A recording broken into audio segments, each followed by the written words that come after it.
की खंडोजी खोपडे नाव घेतलं तर तुम्ही काय म्हणता,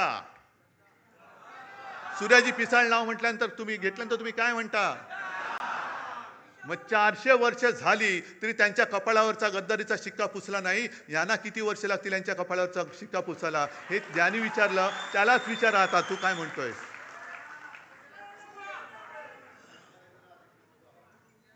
तुम्ही महाराष्ट्राचा विश्वासघात करता. अरे त्यावेळेला आपल्या महाराष्ट्राने तो त्यांचा अश्वमेध अडवला होता. हा पराक्रम महाराष्ट्राने केलेला आहे. त्याही वेळेला काँग्रेस सोबत होतीच ना. काँग्रेसच्या नेत्यांच्या सभा तुम्हाला हव्या होत्याच ना. आज एकदम तुम्हाला वाटायला लागलं की शिवसेना काँग्रेसमध्ये विलीन होईल. शिवसेना विलीन होण्यासाठी आलेली नाहीये, तर शिवसेना ही मराठी माणसाच्या आणि हिंदुत्वाच्या रक्षणासाठी आणि न्याय हक्काच्या लढ्यासाठी जन्माला आलेली आहे.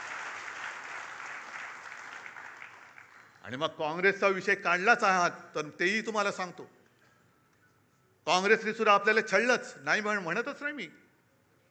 आपला अर्ध्याहून अधिक आयुष्य हे काँग्रेस बरोबरच्या दुश्मनीमध्ये, राजकीय वैरामध्ये गेलेलं आहे. अगदी टोकाचं वैर, अगदी काय तिखट टीका आपण केलेली आहे.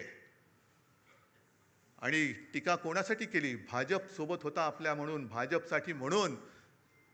काही वेळेला त्यांचे वार शिवसेना प्रमुखांनी त्यांच्या अंगावरती घेतलेले आहेत. बाबरी पाडल्यानंतर हे सगळे भाजपवाले पळून गेले होते पाय लावून पार्श्वभागाला, तेव्हा शिवसेना प्रमुख फक्त उभे राहिले होते. कोणासाठी उभे राहिले होते? कोणावरचं संकट त्यांनी आपल्यावर घेतलं होतं? या सगळ्या गोष्टी तुम्ही विसरून गेलात.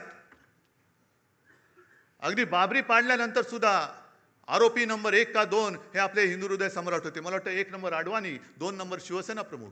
लखनौ कोर्टात पण जावं लागलं होतं. सीबीआयची चौकशी झाली, पण बाळासाहेबांनी त्यांनी सीबीआयने तिकडे नाही बोलवलं. सीबीआयचे अधिकारी व्यवस्थित येऊन आदबीने शिवसेना प्रमुखांना विचारून गेले होते. काँग्रेसने सुद्धा आपली माणसं फोडली. काही माणसं आपण काढून टाकली होती ती त्यांनी घेतली. पण कधीही काँग्रेसने त्याच्यापैकी कोणालाही मुख्यमंत्री केला नव्हता. मुख्यमंत्री कुठे होता?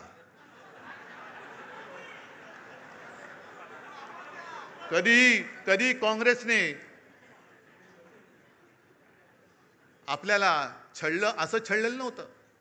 कधीही काँग्रेसने मातोश्रीवरती डोळे असे हावरटासारखे उगारून बघितलेले नव्हते. पण आज भाजपा शिवसेना मुळासकट उखडून टाकायला निघालेला आहे. मातोश्रीला बदनाम करायला निघालेला आहे. हा फरक आहे. आणि ही संस्कृती भले काँग्रेस कोण असेल ती असेल, पण तुमच्या हिंदुत्वापेक्षा काँग्रेस त्यांच्या शब्दाला जागलेली आहे.